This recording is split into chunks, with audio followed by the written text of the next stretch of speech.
Good morning. I'd like you to meet my good friend Steam Engine and its good friend Boiler. This is meant to go like this.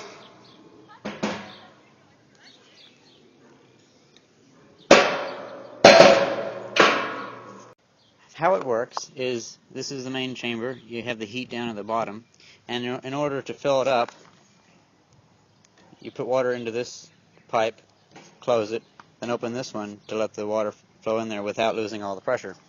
I did that because it's cheaper than having to buy a pump and or an injector or something. It's just cheaper.